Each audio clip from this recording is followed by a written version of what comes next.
hopefully he can design a nice one. There's one that he built a little bit near the village outside the farm. Really nice. It's on stilts, so you can chill down at the bottom and then sleep at the top. So we're gonna ask if he can build this one.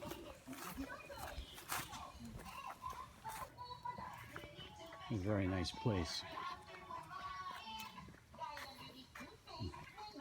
Malamig na June. Nice and cool.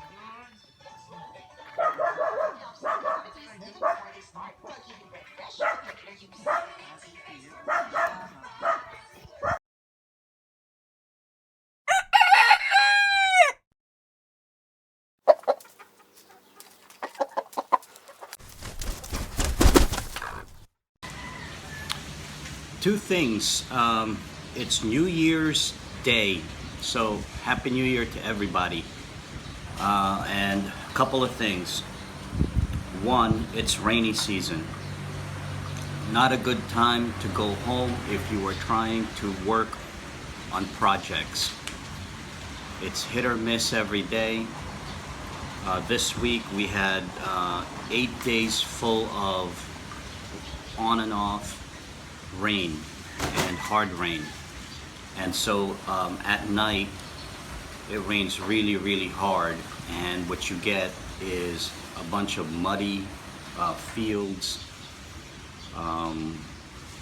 hard to get into property because of the mud. It's just soaked. The workers come when it's not raining. If it is raining, they don't come. So it's really a lot of hit or miss. The other thing is that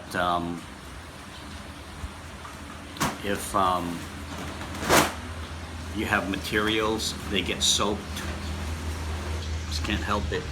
It's raining. When you do want to work, can't work because of the rain, the weather. So you're at the mercy of the weather. The other thing about going back and trying to do work the time between December and January, factor in you're gonna lose about a week of work from your workers. They just want to get drunk. They want to revel in Christmas. So and also New Year, and they'll promise you that they'll be coming back. You know, they'll be finishing at this time, Never happens. Between the 24th, the 23rd, and the 2nd, if you are expecting them to work, if you're expecting them to get a lot of stuff done, don't, because they are going to be getting drunk. They're going to be doing the videoke. They're going to be doing this all night long. We had videoke here a day before Christmas that lasted from 7 p.m. to 5:30 in the morning, right out my window. You know, can't fault them for that. It's Christmas time. It's a, you know, it's a time for them to celebrate. It's a big deal here in the Philippines. Christmas time, New Year's. So just factor that in. You're gonna miss about a week's worth of work because everybody's on vacation. So even if your workers wanted to work, their families are coming from Manila or from other parts of the country, or even from outside the country, and they just want to celebrate. And no harm in that, just letting you guys know, factor that in. So I'm hoping that the real work starts from January until I leave. So that's that. Update. Basically, the guys that were making the well, they tried 4 different spots. They all hit rock. about 15 feet, and then they didn't have the proper weight and tip to smash down through the rocks. So they tried 4 different holes. I finally relented to letting them go about 20 feet lower on the elevation of the property. They went for the 5th hole, and that one they've sunk with a lot of difficulty. They've sunk about 40 feet of pipe, and they keep saying they've hit water every time they come back at night, so then they can get an advance on their contract, but I haven't seen a drop. So there's always a promise, so then they get you to hope for the next day, and then nothing. So crossing my fingers on that. I hope it works. You know, I've got everything. I've got the manual pump. I've got, I want them to put a T to connect the gasoline pump so they can get water anywhere in the property. We're making a tub for the water to be pooled when they do run the gas pump. You know, we've got everything, so just waiting on those guys. The other guy that's gonna do the native hut that I want to build, he was more honest. He said, you know, I've got some projects I've got to finish out. Ooh, sorry, barking spiders. He basically said that great, he'll do it. We talked about the design. It's simple, elevated. It would sleep, I would say, comfortably about 4 people. He claims it'll sleep 10. They must be sitting, standing up. I mean, sleeping, standing up, or sitting down. Or it might be a Filipino prison that he's building. You know, where, you know, they just pile everybody in like a tuna can, like fish in a tuna can. But I think 4 would be comfortable. It's elevated 6 feet.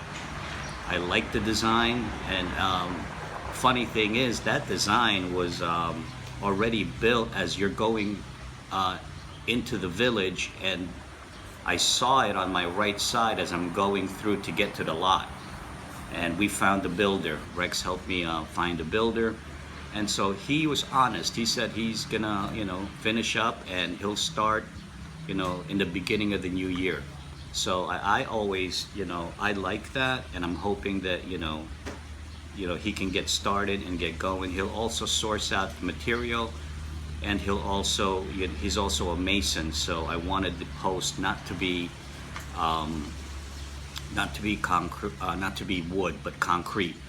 I wanted at least, you know, the main support to last a long time, because we can always change, you know, the house. That's not a big deal. It's making the support. Actually, I think making the main support concrete and rebar is the most expensive thing. So we can always change the actual hut, because we're building a native hut so that it's cooler in the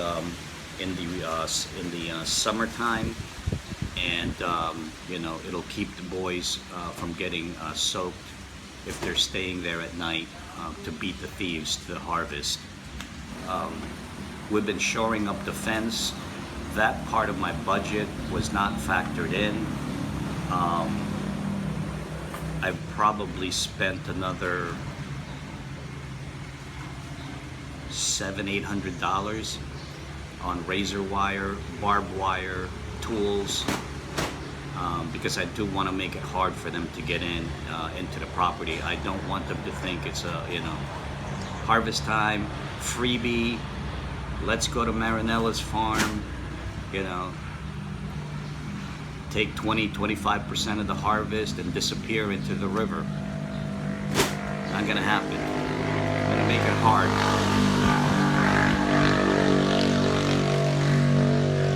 So for now, that's the update. My cousin and her husband, Kuya Calvin, graciously left one of their trucks here so I could use it back and forth to get materials. And Dad's doing pretty good. He got his booster, and he was kind of down and out for a couple of days. The booster really hit him good, the Pfizer booster, and he was kind of confused. So hopefully today is the third day. He'll be coming out of it more, and be his usual self. Still working on getting him a little bit more happy. It's lonely here for him. Socially, there's nothing here. The pandemic, everybody's pretty much still locked tight, and we don't really want people coming here mingling too much because he is 91, and if he gets it, even if he's vaccinated, it could still be fatal for him. So unfortunately, this COVID has really turned his beautiful paradise into a prison. It is like a prison for him, and I really feel sorry for him for that. So I'm here. Hopefully my presence, gives him a little bit of a lift. And, I'm visiting some cousins, trying to reconnect a little bit. And also now, hopefully, since it's January, we can get to work. Okay, that's it for now. Thanks everybody for tuning in. Please like, share, subscribe. Have a great day, and thanks for supporting me.